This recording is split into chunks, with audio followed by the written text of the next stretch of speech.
What's up, all you gaseous gals and fishy fellas, and welcome to another scientific mishap of an episode of The World Is My Burrito, aka Twimby, a podcast where I normally do some deep dives on content, but this time the content is crawling up to me.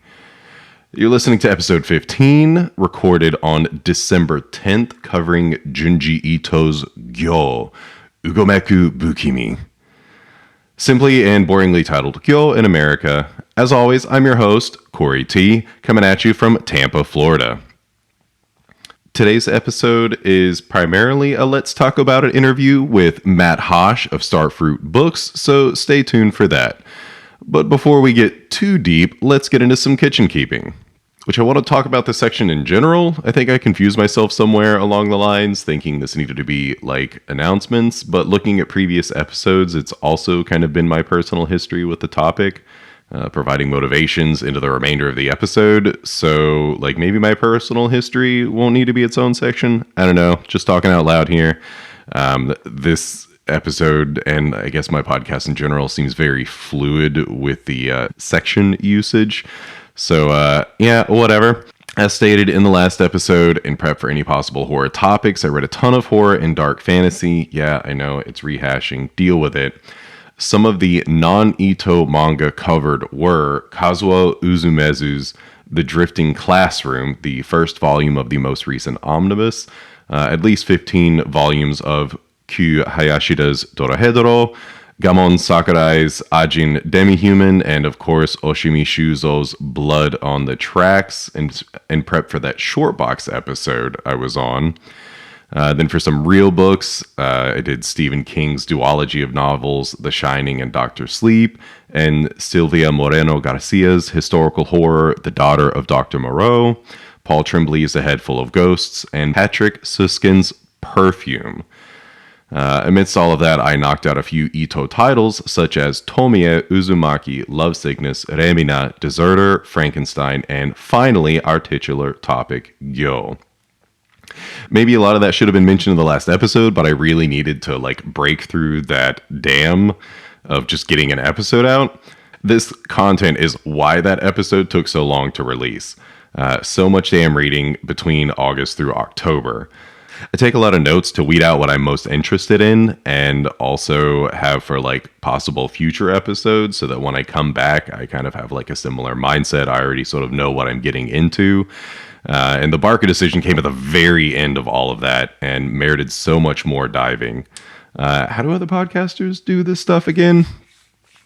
Of all that possible content, I landed on Ito because, why not? He's very well known, and his titles are insanely accessible, which is kind of a little not par for the course for some of the stuff I like to cover, but, it's fun. Now, why GYO? It's not unknown, but Ito is mostly known for things like Tomie and Uzumaki, and the many collections of stories. GYO is certainly a visible piece of his work, but it's not like anyone I ever know talks about it.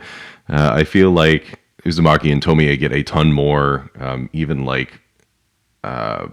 just representation just from what you can buy at Hot Topic. Yeah, to me, GYO is probably his best balance of visual horror and storytelling. Most of his works are terrifying, but not the most cohesive story. Uzumaki and Tomie are visual marvels, but they have plenty of chapters that jump around a little, and kind of working back in sometimes feels forced. Nothing wrong with that at all, but I wanted coherence for this episode. Also, the other two are long as shit. Then we have Lovesickness, which is his single best linear story that I've read so far, but it's not too horrifying, and I wanted to keep that Halloween terror feel. Enter GYO, the terrifyingly charming love story set in a real world, but with some very unreal, hopefully, events. Okay, so real talk. Matt and I only had a week between agreeing to interview and actually doing the interview together. So the accessibility, length, and storytelling also made an obvious choice for the Let's Talk About It section. which we'll get to very soon. Before we move any further, if you don't want this fish wrap supreme to walk off, you best bag it and fridge it because I can't avoid spoiler territory from this point on. For some creator history, GYO was definitely inspired by Steven Spielberg's Jaws. He masterfully captured the essence of fear in the form of a man-eating shark. I thought it would be even greater to capture the fear in a man-eating shark that goes on land as well as sea. That's a quote from Ito himself. Ito's mastery of horror seems to stem from one particular point. He's afraid of everything in life. Maybe not everything, but probably more than most. Ito himself admits to having galeophobia, the fear of sharks, and thalassophobia, the fear of open water. In an interview with Crunchyroll, he mentioned thinking, as long as he doesn't go near the water, he doesn't have to worry about sharks. So what if a shark could reach land? So that has a very distinct origin. But as far as the gas goes, Ito was born in the 60s and wasn't in the military. And of course, by confirming this, I learned of another enticing story of his named Army of One. Damn it. There's just always more stuff to do. Anyways, Ito never specifies what inspired his bacterial agent that grows and spreads and continues killing even after things are dead. But with mustard gas in World War I, Japan's irradiated history beginning in the 40s, Vietnam's plagued life with Agent Orange in the 50s through 70s, and the sarin gas attacks by Aum Shinrikyo in 1995, one doesn't really need much more than a middle school education to subconsciously reach this level of inspiration. In Chapter 7, Dr. Koyanagi alludes to a special Japanese unit during the Pacific War, which has to be a reference to Unit 731. This isn't ever actually called out. He never specifies it's Unit 731. It's just oddly similar. Anyways, on to development history. Originally titled GYO Ugumeku Bukimi, which translates in English to fish, ghastly squirming, or spooky wriggling, so pick one. Originally serialized as 19 chapters plus 2 bonus stories from November 12th, 2001 through April 15th, 2002, published by Shogakukan in their weekly magazine Bigu Komiku Spiritsu. That's Big Comic Experience, that's the title. If you couldn't tell, which is directed towards the seinen or 18 to 40 demographic.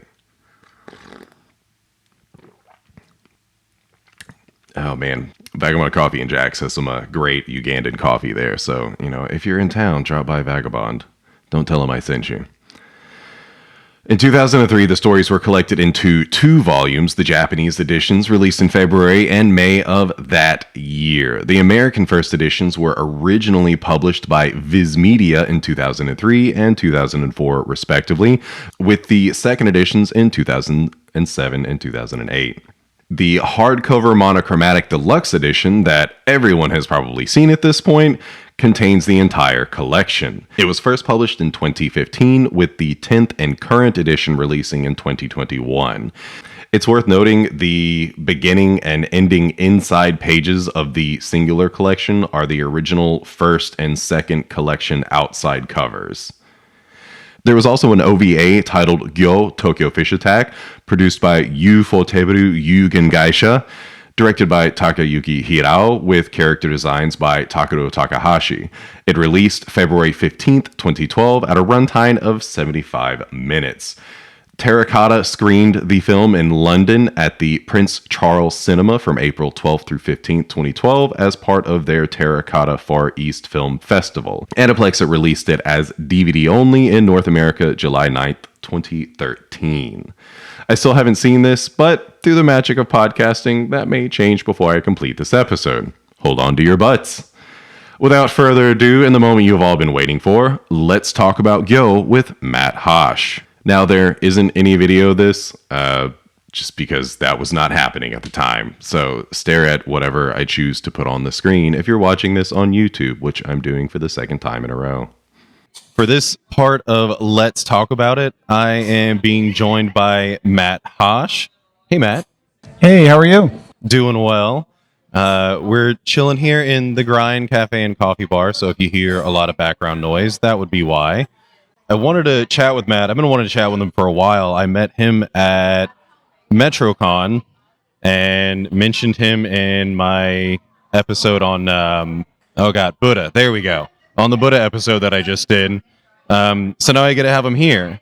And I figured rather than do something boring like talk about his business, which is a phenomenal business, we would talk about manga so he could just kind of come in casually and not have to feel as professional. Matt, for starters, tell the listeners about your business. Hi everyone, my name is Matt Hosh. I'm the founder of Starfruit Books. We're an independent publisher that works directly, mostly directly with artists in Japan to publish their works in English. We've really found a market for horror manga. We've launched an imprint called Blood Orange, strictly for horror titles. We've got about 9 under the imprint right now, with about 3 or 4 of them actually released. So please check us out.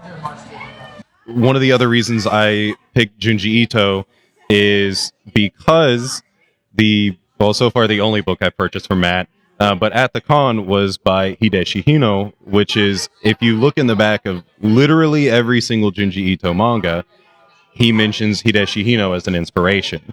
And some of Hideshi's stuff is a much shorter format story, so I figured, let's go with something that people know about. We'll go with a creator people know about before we dive into a creator people don't know about.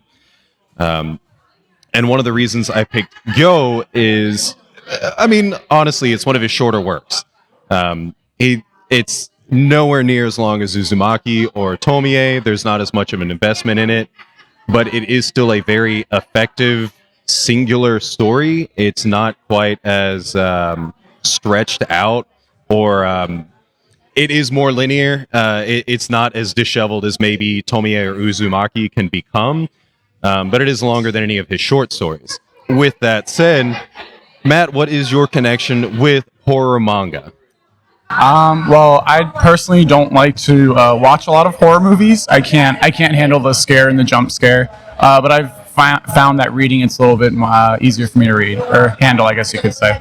So I've always really kind of liked it. Horror manga for me, my first introduction was actually, I would probably say, something from Hideshi Hino. Hell Baby, I think, was one that I got at the library. After that, my library the libraries around me were pretty good with manga, always have been. So they had some Ito and all of that. So I just found myself picking all of that up back in the day, and just kind of stuck to it. Some horror, I would say most horror manga. There are a few that are just a little too grotesque for me, but otherwise, yeah, I'd say I like to consume tons of it. That's good. No, I think it's pretty cool that Hideshi Hino was one of your earlier reads, because again, I only read his name in the back of the Junji Ito manga that I have, and then when I saw the name on the book at the con, I was like, God, this name is really sticking out for me. And then to find that it was the guy who inspired Ito himself, and it is very digestible. I think that can be seen in Ito's work, but personally with The Town of Pigs, because that's the one that I bought from you. It's like entry-level horror. Right. Like, if you've ever read any of the American-produced horror, picture books from the 80s, they're really dark and messed up, and they're kind of on par with Hideshi Hino, and those were for children. Right. Okay. And, the Town of Pigs, when I read it, I'm like, no, I would totally give this to a kid to get them into horror. Right. I think so too. I think it's horror comics, or horror manga rather, for anyone. Also remember some of Hino's works. I believe even some of Junji Ito's works were published in shoujo magazines, right? Magazines. Mm-hmm. Magazines. So shoujo magazines, geared at young girls, So I think that's really cool, because what a way to get into horror. I was probably 13, 14 when I first started reading horror. Manga in general, so definitely. Nice. Okay. So you're already familiar with kind of having this approach to younger readers. Now, with our topic at hand, do you feel that Junji Ito's work is much the same? Yes. I think, okay, so a little background there. Horror manga in general is pretty overlooked in the Western market. Junji Ito is the powerhouse. He is the top horror artist. Worldwide, he's very, very, very well known. We all know that. But he is number one in America. His books are always on the New York Times bestseller list. He's always charting. Thank you, Viz, for doing that. You're giving horror manga in general more visibility, and I definitely think that Junji Ito is getting the kids into horror manga. I am a teacher. I see all of the kids at school. I'm a middle school teacher. They all have Junji Ito sweatshirts, T-shirts, stuff like that. So it's definitely getting that younger audience. Very good. I'm glad that you were able to see it elsewhere. And I mean, you're sporting your own Uzumaki shirt today. I like it. Oh yeah. Now, what do you remember what your first Ito manga was? I want to say it was one of the like collections, one of those collection, Okay. one of the collection books. I don't remember who published this. Maybe Dark Horse back in the day. I'd have to look, but I don't remember which volume it was. But there were a handful of them that my library had, so I checked them all out. They're readily available to find like the collections, and I think that is kind of the best way to start. Because again, Uzumaki is a chunk. I mean, you could kill someone with that deluxe edition. Yeah, it is. Like, It's a big one. it is a lot, and his stories do generally fare better when they're on the shorter end. I feel like he's able to make it scarier if he wants to make it scarier. But in this one, and GYO, I feel like there's this, and again, hailing back to the 4 children thing. There's a mixture between like absolute terror and there is some gore in it. Though what's weird is I feel like the gore is low, but the horror is high, even though there's like a lot of body horror in there. I agree. I was thinking that when I was reading it too. I feel like it's a little bit more. While it's gross, it's still like digestible. Like I didn't feel myself like or not too freaked out, but it was still scary. Like I still thought it was pretty chilling. But no, I agree with you on that. I think it was a little easier to handle. Oh yeah, and again, probably more approachable to most people. Yes. You didn't find it absolutely terrifying, but it was something that you could definitely, get into. Maybe not the kind of thing that you would share at Thanksgiving dinner. Right. But Again, again, something you could share to someone who's young and interested in, what horror is out there without being like truly vile. Now, was this your first time reading GYO? No, I read it in the past. My first time reading it was probably at least over 10 years ago when it was originally published as a 2-volume edition. But I was really happy to reread it as the 1-volume collection. It's good to hear. Yeah, so the 2-volume, there's nothing really different between them. It's literally just buying 1 book instead of 2. So for those listening, you're not missing out on anything if you have one and not the other. So on the topic of the story, I do think it starts genuinely horrifying. It is like your proper horror film where you don't really know what's happening. Tadashi is underwater and this thing just zips by lightning fast. And then he gets attacked by sharks and, escapes the water. And we end up meeting who I kind of think is one of the worst characters in the entire book. She is the pouty glue that really holds it together. As it progressed, do you feel like it gets any more horrifying or less horrifying? Good question. I think it starts out pretty scary. I agree with you on that. It kind of builds, but later on, yes, it does. But I think the terror is in the unknown. Like we don't know what's coming next. And because there's so many different avenues, and I think Ito really just, you don't know what's coming. There's certain scenes that I was like, what the hell is that,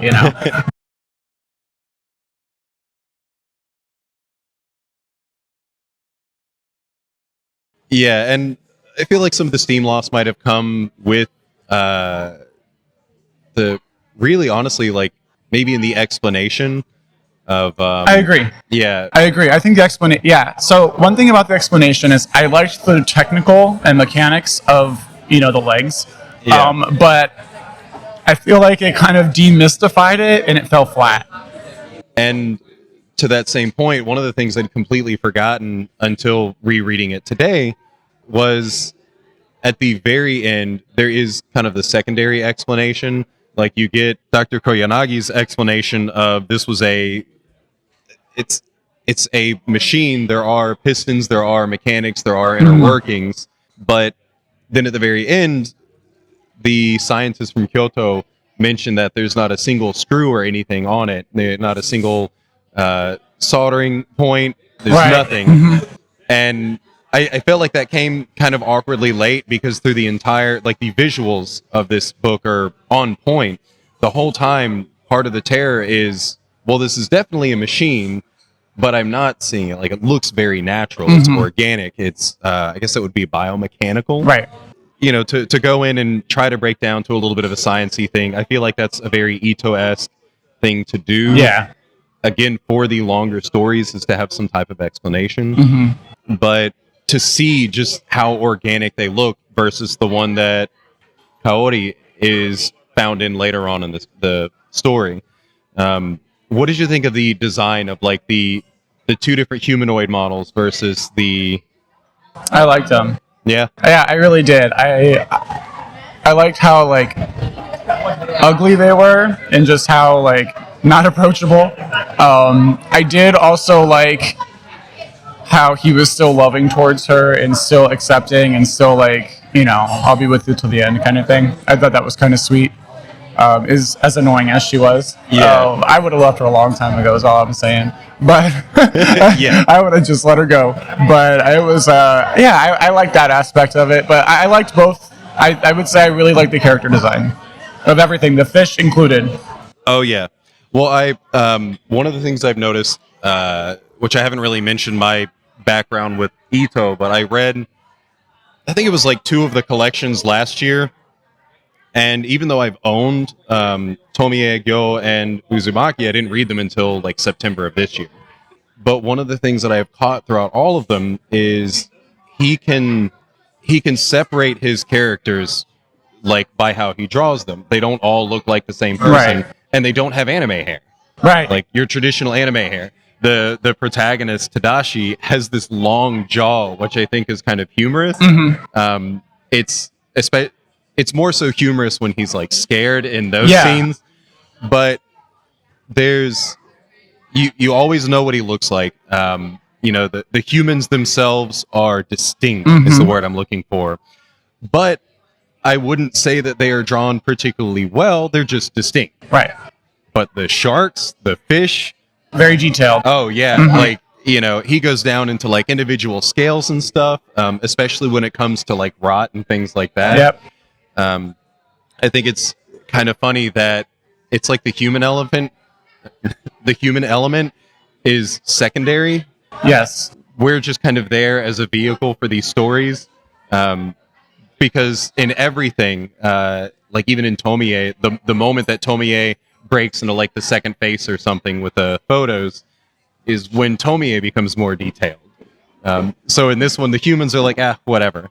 But then it's all Right. I think he focuses more on drawing the terror. Yeah. You know that, and I also personally really like how Ito draws landscapes, surrounding areas, and stuff like that. And in regards to his characters, he always seems to draw very slender, you know, more of like a slender character, kind of slender, like you said, I love the long face as well. I think it's very fitting, especially for the character, because he just always seems very frazzled and just like, poor guy, you know. But no, I agree with him. Yeah, he's just doing the best he can. So on the, I guess on the humanoid characters, did you have a particular favorite character? I really like the Doctor's final form. I thought that was pretty nifty. A little freaky, honestly. That one kind of just the whole flying aspect kind of weirded me out. But I really liked it. I thought it was cool how they found him just like chilling on the roof kind of thing, and then he just like. When he made his own like Zeppelin, you know, and of course the neat follow up with that is once the Zeppelin goes down, it has bat wings and just flies. I thought off. that was the cool. Like I was like, because I saw the scene where they shoot it down, and I was like, oh no, and then I looked and I was like, oh, there it goes with the bat wings, and I thought that was pretty neat. Like I thought it was good not to just take him out right there. Yeah, and points like that are really what make it digestible for kids. Is there's just number one, why would you think of a Zeppelin? And then, which seems kind of quick because the moment Miss Yoshiyama, like during this whole thing where they're trying to escape him, Miss Yoshiyama runs out of the building and he's like instantly on her and off. It's almost as it is as fast even without the wings, Right. but yet then it's viewed as like this slow moving thing, and then he gets the wings and he's fast again. Yeah, that was a little kind of contradiction. But it is funny, and Right. I'll give it that, because I think I kind of think you sort of know where a lot of this manga is going to go when they go to the World War II history and then show like the dogs farting and burping, and that's what powers the engines.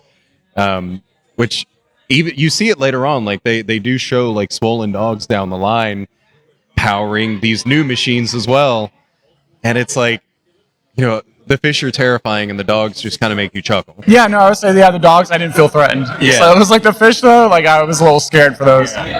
Yeah, the doctor I think is one of the best characters because he cuts off his own arm, like he's willing to do whatever it takes.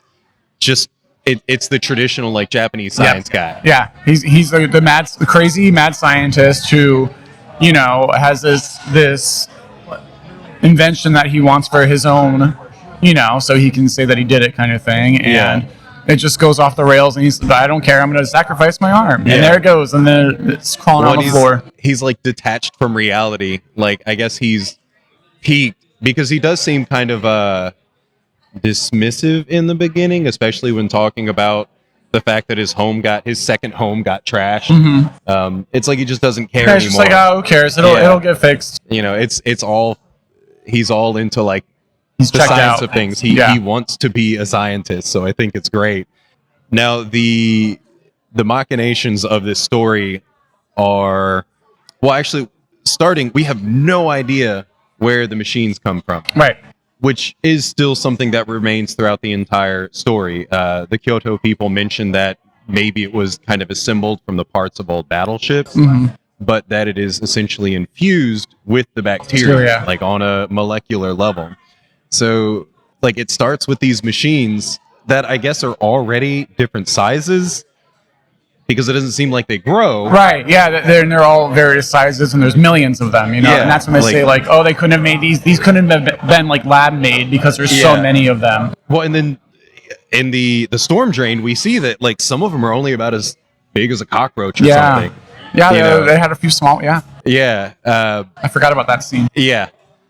But you've got them of all different sizes, and it's like it starts, somehow these just were made, and then the bacteria seeks things out, or maybe just waits for something to swim along in the beginning and get trapped, and then, it can go off and do its own thing. It pumps them full of more of the bacteria, which kills the nerves and powers the machine. So the thing itself is dying as it's in the machine. Right, so it's rotting, and the rotting...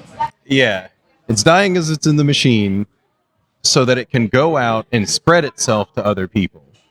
So it's great because, it's just like any like bacteria or virus, basically, but with machinations. Yeah. And it is literally taking things with it as it's doing it. Now, what did you think? Because they do bring up, and I like this. This is a dumb thing that I'm a sucker for. In the storm drain, I'm pretty sure it was in that scene when he wakes up. He says something about it being like the souls of the people lost to the bacteria, and we kind of get an inclination that might be true when Kaori's face appears. Yep. Because we don't know it at this point, but she's already dead. So it's like her bacterial soul has hunted him down. That's so terrible. It is. But what do you think of, like, from beginning to end, where it's like this bacteria that's creating machines, that's infecting things to spread itself to infect more people? Like, how do you like that as a storytelling? Love it. Yeah, I think it's pretty cool. Yeah. That's why at the end, like towards the end, where he meets the from Kyoto, I was really wanting to see more of that. How he's like, we're gonna come join us to do this, and then it just kind of ends. So, because I was really curious to see like what they were going to do in regards to the the bacteria and the gas, and how to get that under control. Yeah, and on two ends of that, because I took a specific note of this. Carl Kimlinger of Anime News Network loved the first volume, but took issue with the bits of the second, one of them being the ambiguous ending. Now, the story is, because it begins and ends in kind of the same way, it's really about Tadashi and Kaori. Right. Yeah. And it's more so focused on Tadashi, but Kaori remains a big part through the entire thing, even though she just kind of like keeps popping in and out. But so are you not like a huge fan of the ambiguous ending? Would you rather know about the virus? Yeah, I want to know more. I wouldn't say, not that I didn't like the ending. I wouldn't say I didn't like the ending, because I did. I really liked how it ended, how they were able to like close it out together, even though she wasn't really there. But I wanted to see that. Like I would have loved if he, who knows, maybe he will, write a story 20 years later saying here's how it's going to end. Or here's the second part of it or something. I don't know, but I would like to see it expand on that. I'm always a fan of the it's specifically the Japanese who just nail it every time, but this kind of ambiguous ending. And I always bring it up, but Battle Royale, where the heroes survive, but at what cost? Like you're left like, is this really a positive ending? Like Tadashi lives, and we now have learned that he's immune, but like, what kind of world does he get to? Like, we've already seen what they've done to the world. Yeah. So like, what does it matter if you've survived? Like at this point, it's gone. What is it? They've gotten the furthest in that the fish have gotten was 18 miles inward. It's 30 kilometers, so just over 18 miles. And it's like, man, you're gonna have to restart society.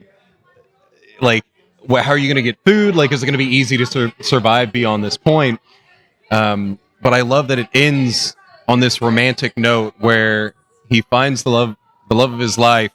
For whatever reason, he loves her, which is another very Ito thing. It's like a lot of the women are trash, and the men still love them, and it's definitely kind of this like Stockholm syndrome thing.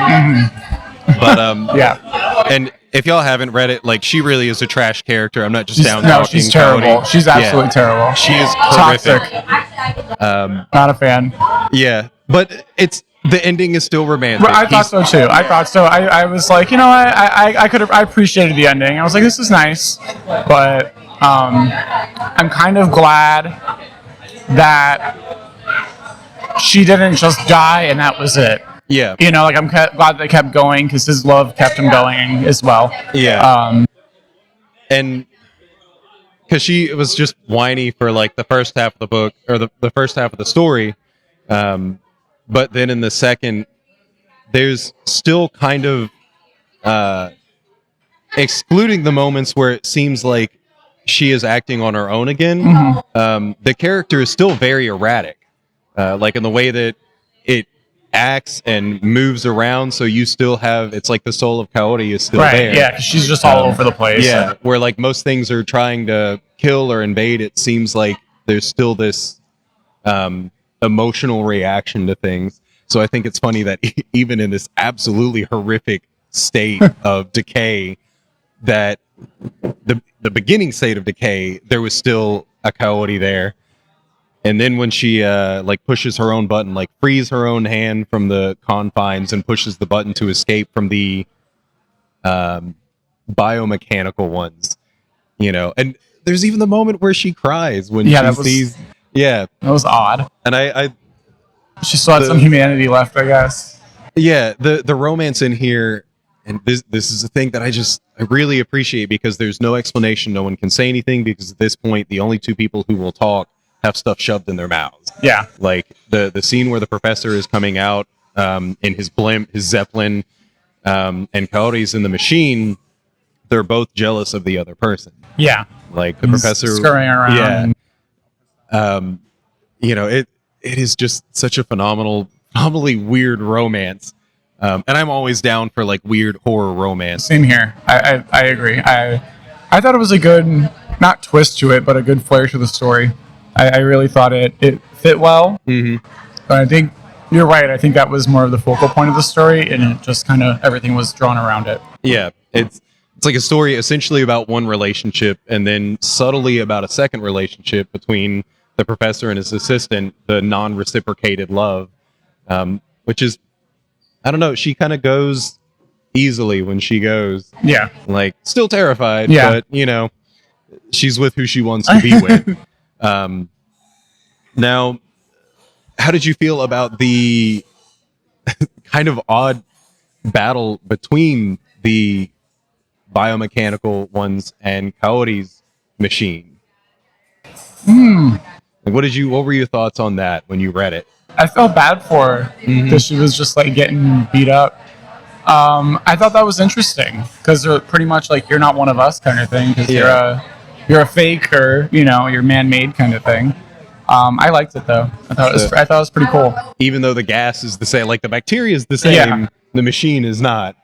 In which, I have not found anything, like whether it be interview or anything stated online, that there's any type of idea behind that. Yeah, I did. I looked it up also. I couldn't find anything on it. I was gonna actually reach out to a friend in France because I think the French edition has like an afterword, but I could be wrong. But I'll look into that though, and let me know for sure. And I'll see what I can get. Because there's a lot in here, and not that everything needs to be explained. Because but I'm curious though. Yeah. That, and like I'd love to know the idea behind the story. Like where I personally like stories where it comes to down like Hideshi knows a lot of them where it exposes man as the real monster. Yeah. Like this is all this was created if this was created in a lab and stuff like that.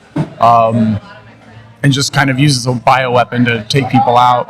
I really like stories that expose that and then try to clean it up. I feel like, with your verbiage, I think the exposure is there, but the cleanup is not. It's not, right. Because they go out of their way twice with the vision in the storm drain and then the circus. I think they do a pretty good job of stating that, like, this bacteria is essentially made up of souls. The souls that were killed by the bacteria that go to kill more people.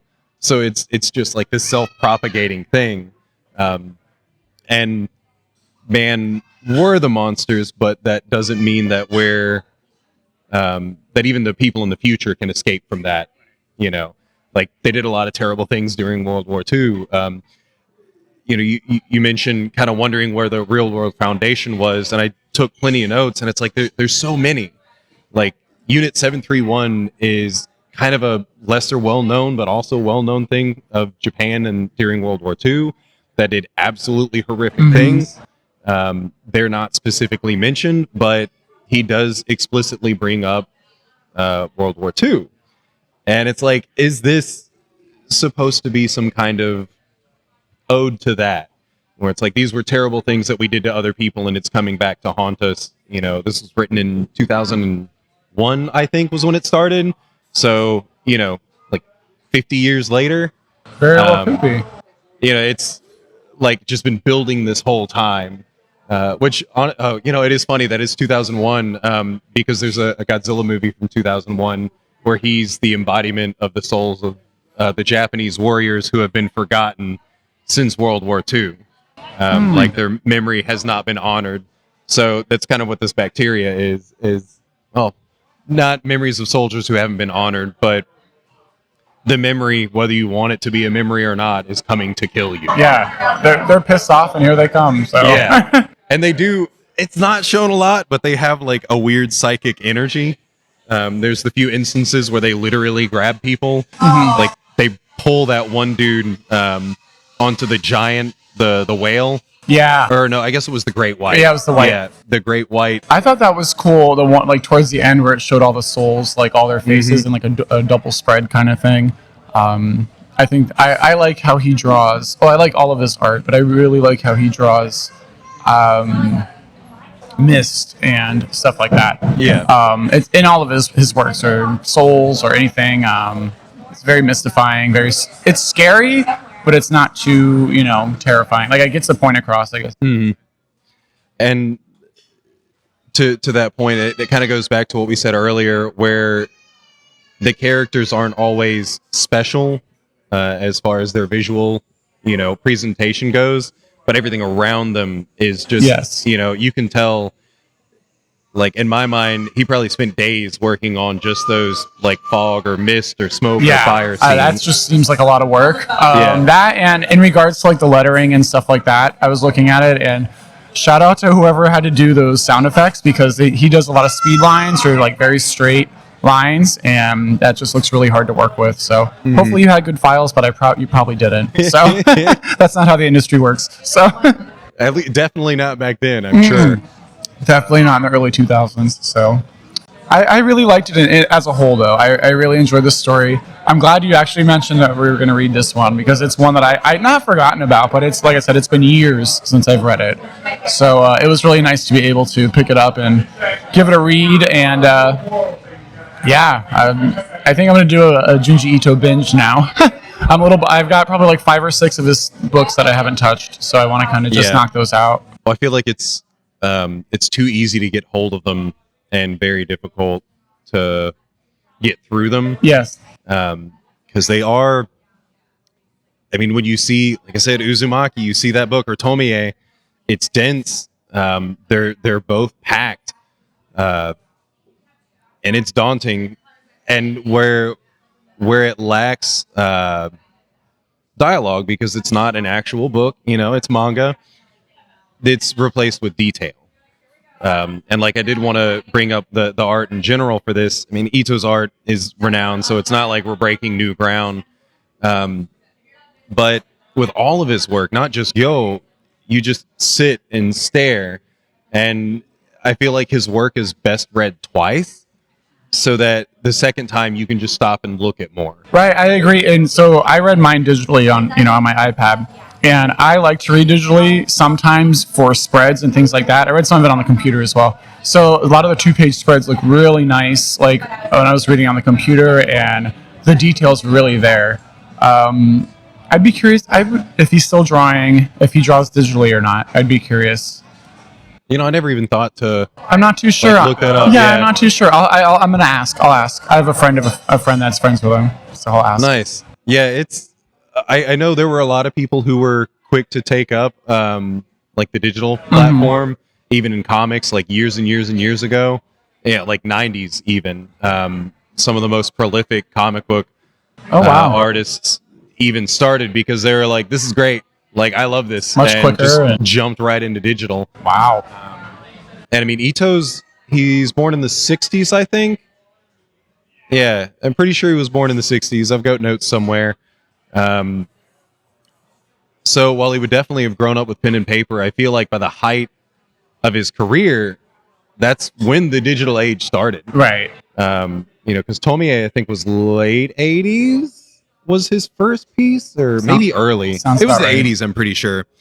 I'll have to. I'm going to ask, because I work with a horror author named Noroi Michiru, and him and Icho are really good friends. Like, they work together. They're like very close. They go to lunch together all the time. So we talk a lot, and he's told me a few things. I'm going to ask him, because I know Noroi draws. He still draws and then scans the stuff in. Okay. So he actually sent me a few things I got to scan in for him. So manuscripts. So that's pretty cool. But personally, I like hand-drawn stuff much better than the digital. Well, it depends. I take that back. I really take that back. It depends on the art style. Yeah, it depends on the art style, and it depends on, did they want it to look digital, or are they just using digital because it's easier? Like, but they still want that, refined, tangible paper touch, aesthetic to it. And I like on, if it was scanned or if it was digital, some of the detail, even in these smaller panels, like I think one of the funniest but smallest panels is after the shark attacks on the beach. Yeah. No, I that's when I was looking at. I had that up on my screen. I got shark attack. One before that. Yeah. Oh yeah, look at it. Yeah. And they're all running on the beach. It's very like heavily detailed. So in chapter 3, it is essentially Bruce from Jaws, because Ito has mentioned that Jaws terrified him. Yes. I was just about to say that. I remember reading that, and especially the scene there where the shark's like approaching, coming out of the water. Like, I was just like Jaws vibes all the way. Well, and even the way that it starts, if you want to kind of describe how that scene starts. Oh, yeah, everyone's just like on the beach hanging out, and there's a fin in the water, and then the guy's like, "Hey, look, a shark," and as they start running out, come run. People in the water come run on the beach, and then this shark just comes right at them, starts to gain some speed, and then just comes fully out of the water, and the next thing you know, it has legs. It's pretty intense. Yeah, I think he draws it very well. Like, you really feel like the shark's coming at you. And then you see, so it starts off like the first panel, you see the shark just out of the water, and you can't really tell what it is, but there's some stuff on the sides of it. And like, what a great decision that Ito made. The next panel is like a 3/4 from the front side.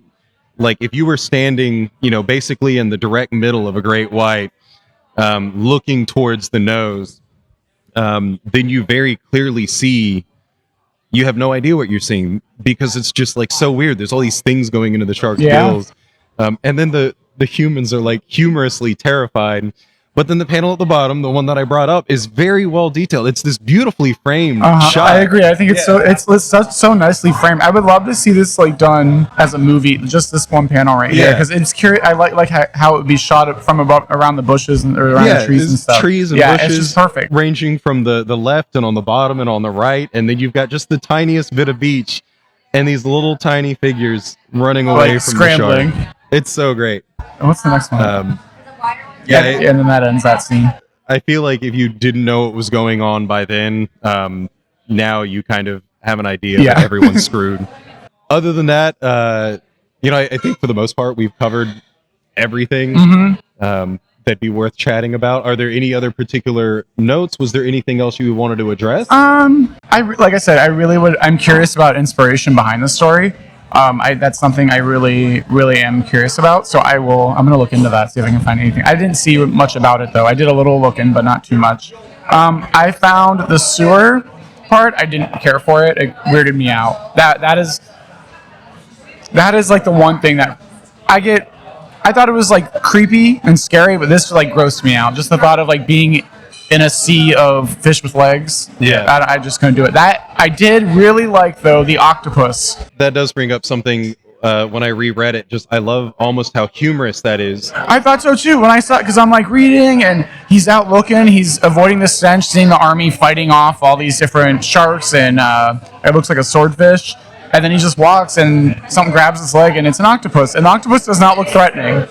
Like, he's like, "Hey friend," he got some cute little eyes on him, and then he just drags and starts running with him. So this is certainly something worth mentioning, because throughout the entire story, essentially everything is always coming at you. This is the first one that is kind of like, it's like a trap, and it grabs you and drags you with it. Yeah, right. That's true. Yeah, you're right on that. It's kind of terrifying in that sense, that it's like you're on the lookout for everything that's charging you, and then this one thing is like, "No, you're just going to come with me." Yep. But then the humor comes in the fact that like the arm, because everything's deteriorating, just rips off, and then he falls in the storm drain. And it's detailed enough. Like, you know what he's in. But then so like that second panel there, where that kind of clarifies does Ito does a lot of work on this panel. This is probably more work than like the smoke and stuff, is putting all these tiny fish in the storm drain, and there's you can tell like there's nothing else. It's literally just that. Yeah, I agree. You don't. No water. Right. There's no like debris in there. It's just nasty fish with legs. Yeah, that is probably the most like unsettling of anything, of all the weird stuff that happens in here and the invasive stuff that happens. That has to be the most unsettling. I really like this panel though, of him laying in the let's see, page 200. Yeah, so that's also, if you have the deluxe edition, the panel he's talking about is the one featured on the back of that. Or no, front. I'm sorry. Oh, front of the cover. Yes, it is. Manga reading, it's the front cover. No, it's so freakishly beautiful. Yeah. Yeah, it's the one where he's got little tiny fish on his face, and he's looking up at the smoke of what we learned to be, or oh man. That's one thing I like about digital reading, is your spreads always look really good. Yeah, they did a good job at stitching it. Look at that. Yeah, good job, Viz. Good job, Viz. The second time I read it on an e-ink reader, so I didn't get the full effect of that panel. but the 2-page of all the souls, spirits, the souls that are infected, that are the infection of the bacteria. Love it. It's great. That's awesome. You say that one too. I like to save that stuff. Would you recommend GYO to anyone? Yes, 100%. If you get a chance, check it out. I think, in general, I think you should read most of Ito's works, or not, if not all. I think it's a very good self-contained story. Like I said, I wanted more from the ending, but it is what it is. Otherwise, I enjoyed the story. I thought it was good for anyone, really, and is easily digestible. As long as you're fine with ambiguous endings, because Yes. I know a lot of people get mad about that. Yeah, he's flipping through it now, and it's like, I've literally just read this, but it still looks, I like that one. it's still so good to look at. But yeah, I agree. It's just if you're not a fan of ambiguous endings, That's probably going to make you mad. yeah, you'll be disappointed. Yeah. Now, what else outside of Junji Ito, are there specific titles that you would recommend to get people into horror? Yeah, actually, so this month, Kodansha just released in English, Be Afraid of Kanako Inuki. She is considered the queen of horror manga in Japan. She's been drawing horror manga forever, and she's like one of the best-selling female horror artists. She's another one, or I take that back. I would say most of your mainstream horror artists draw emotion very well, draw that scare very well, the facial expressions, and that's something that I really like. So yeah, if you get a chance, check out Be Very Afraid of Kanako Inuki. She is the author. It's, I believe, a collection of one-shots. I'm like 2 in, so I haven't finished it yet. Okay. But so far, so good. I'm really enjoying that. Other horror, anything by Hideshi Hino. Unfortunately, the only thing out right now is Town of Pigs. We have Panorama of Hell coming. Wow, where could I start? If you have a chance to get anything out of print, check out one called Octopus Girl. It's really hard to find, though. I really enjoyed that one. Anything by Ito, really. I would say, even if you don't want to do like a full story, check out some of the single volume things. Smashed, I think, was a pretty good one. A couple other ones. Love Sickness was pretty good, or Love Sick, one of the... That one is, I feel like that is, I want to talk about it one day, but Love Sickness, I feel like, is his singular best story. Yes. It makes the most sense. It is, there are a little bit of confusing bits in GYO, or like seemingly random, like the circus is weird. The circus just threw me off, and it was like, I didn't hate it though, because I'm not a circus person personally. I don't like them at all. They freak me out. But when I saw it, I was just like, oh god, like this is gonna freak me out. It's gonna be weird with clowns and shit, but it was good. It's almost like very Rob Zombie. Yes. Like, is this supposed to be like a Rob Zombie music video for like one chapter? Totally, yes. Love Sickness was certainly a much better linear tale than anything else. Not as horrifying, though. No. Which is also oddly good. But yeah, so Hideshi Hino, you mentioned the female author, of course, Ito. Yeah, there's just so much out there that I have to... Oh, there really There's a isn't, lot. though. We don't have a lot in English, but there are. So it's kind of like... A lot of them aren't marketed well. Yeah, I'm hoping that we'll start getting a little bit more, especially as we get like more dark fantasy.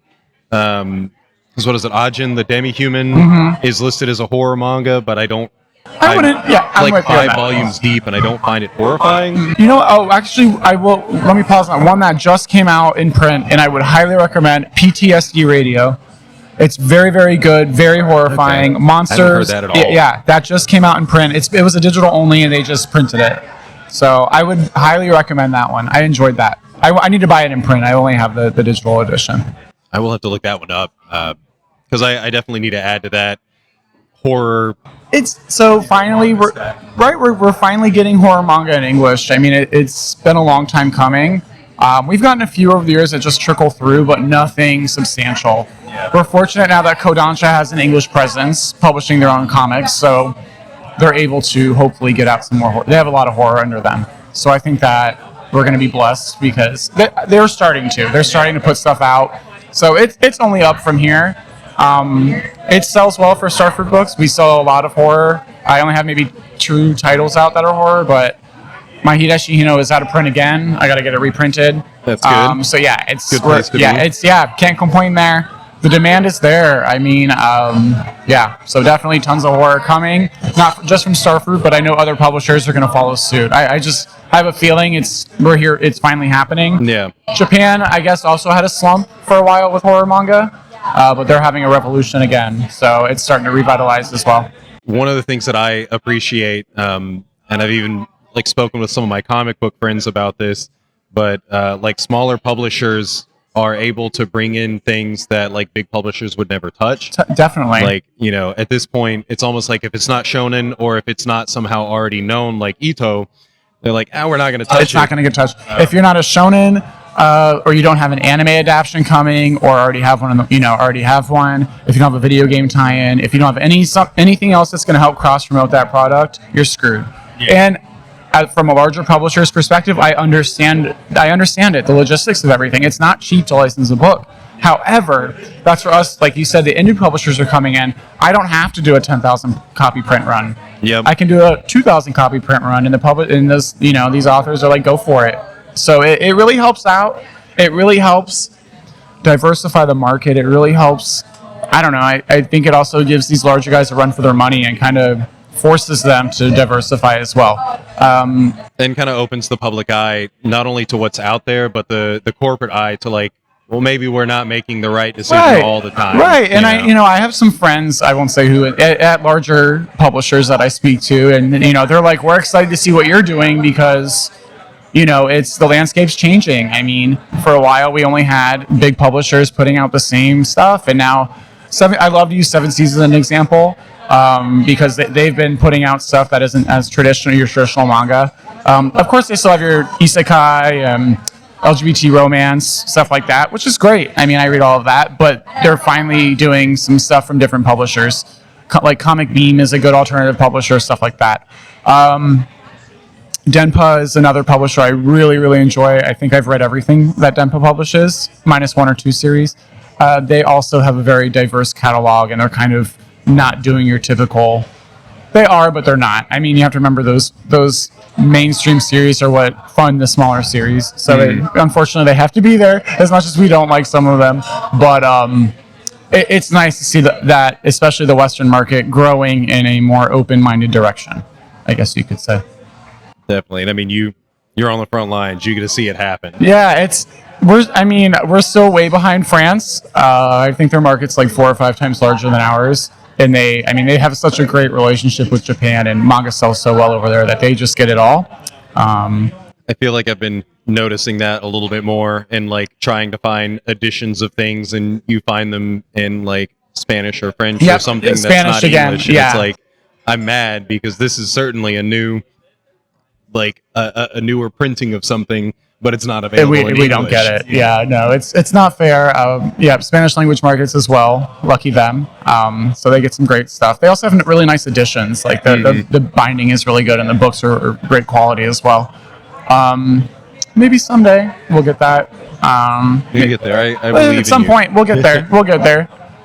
Now, Matt, where can people find you and the otherwise underground manga that you sell? If you're looking for some manga from Starfruit Books, check us out, starfruitbooks.com, Twitter @StarfruitBooks, Instagram, StarfruitBooks, and Facebook, Starfruit Books. Nice. You got it on lock. I try to, at least. I'm not very good at updating all the socials, mostly active on Twitter. So check out Starfruit Books. Check out the stuff he has. He sells both digital and physical. So when... Is it safe to say that when something sells out physically, you still have a digital version of it? Oh, definitely. Yep. Okay. So we will, if it's ever out physically, there's always going to be a digital available. Also, all of our books are available through our website. Digital, of course, is DRM free, so you don't have to worry about getting it through Kindle or anything like that. If you do see it on Kindle, I think we have like 1 or 2 titles on there. Just go for the DRM free. Don't give Amazon their money. And then in regards to, you can also find a lot of our titles on Right Stuff if you shop through them for other anime and manga needs. But shout out to Right Stuff. They're really good to us. They buy a lot of our books, so I love Right Stuff.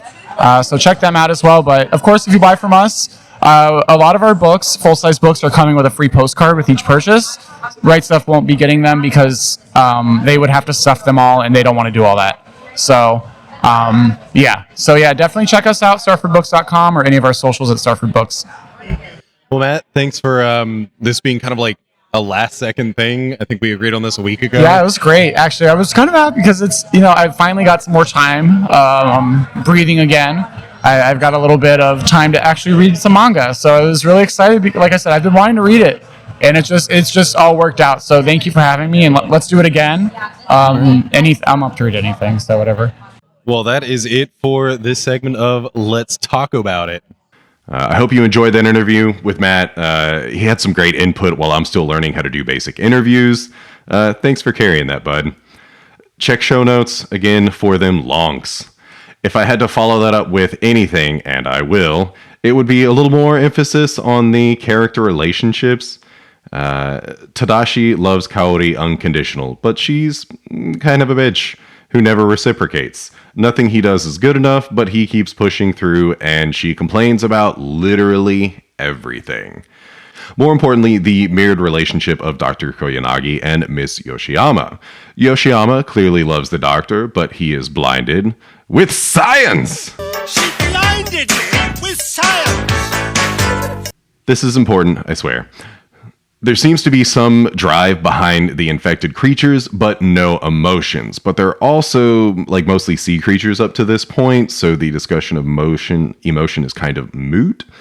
But after Kaori is enslaved and the doctor returns from the dead as a Tim Burton creation, Tadashi and Yoshiyama have a moment, an embrace.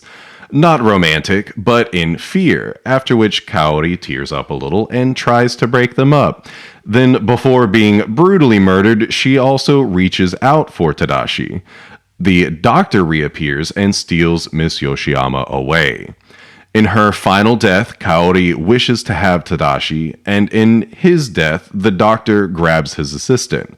Whether love or not, he clearly can't go on without her. You get it. On to the movie. Through the magic of podcasting, I did actually watch the OVA before completing this episode, much to my chagrin. You're getting a free hot take at no extra cost, but this is nothing more than a zombie movie, and it sucks. Which is a shame. Prior to the release, the director has done screenwriting and episode directing for titles I'm very aware of, like Paranoia Agent and Shigurui. Ito himself was not involved from anything I have found.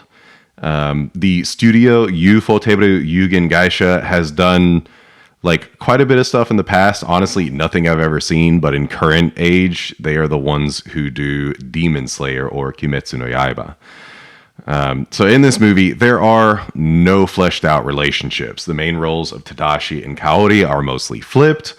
Tadashi is a non-character, though, and outside of a flashback, he and Kaori are never in the same scene, but you absolutely don't need to worry about him because he dies pretty quickly. Dr. Koyanagi appears for only a few seconds, while Miss Yoshiyama does not exist. So they remove the main who, Tadashi, the main why, his uncle, and both relationships. But don't worry, it makes up for all this by adding two more characters in the form of Kaori's friends, Erika and Aki. And I get what they're trying to do with them, but it doesn't really land at all. A lot of time is spent on the sexual promiscuity of Erika, then the regret of Aki after she murders Erika. Both are very evidently throwaway, so none of the clearly intense and meaningful scenes feel intense or meaningful. If you viewed the manga story as a metaphor of the current generation directly suffering from the inescapable sins of their ancestors' heinous war crimes, then this basically follows American slasher film rules. So now we have this zombie train tracks, but with American slasher film cars. But don't worry about that either, because the most confounding thing is that they use so many identical scenes to tell this completely different story about the search for truth, only they're not really pushing for that so much as mentioning it. So much changes, but they use many of the most important, deeper meaning and revealing scenes from the manga. Only this time around, they're just scenes. They're not doing anything. I'd be less mad if it was a complete bastardization of the original while still telling a decent new story, but this fails at both of those things. Ignoring the content entirely could have had better results. And again, it really just comes down to like there are already established relationships and characters that you can build in the manga, and then they just get rid of a bunch of them and add them. And I also completely forgot to mention that like literally in place of Tadashi, they add another character who is the one talking about the search for truth. He's a journalist, and it's like I don't get it. Okay, so the one thing that like everyone's going to complain about it, but it is worth mentioning, is the animation. It's 2D, 3D, and neither are good.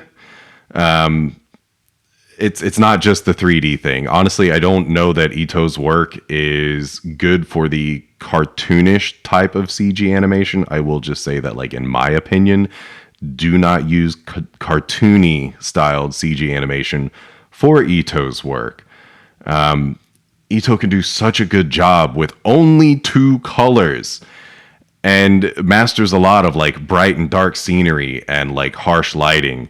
But all of the fish looked kind of way too happy and goofy, while the people kind of looked like trash. And I even did go back and just kind of like looked at some of the movie and looked at Ito's work. And I think there's something that can be said about like the goofiness with which Ito draws people, that Matt and I talked about. It's kind of not the best, albeit they are unique, but just seeing them move, the animation did not look good watching them actively move. So like not even the 2D was good in this. Yeah, a lot of this looked very much like the 2D animation looked very much like storyboard art that they just like put into production and not part of a finished product. I think everything you've heard sums up my likes and dislikes, so let's move on to accolades.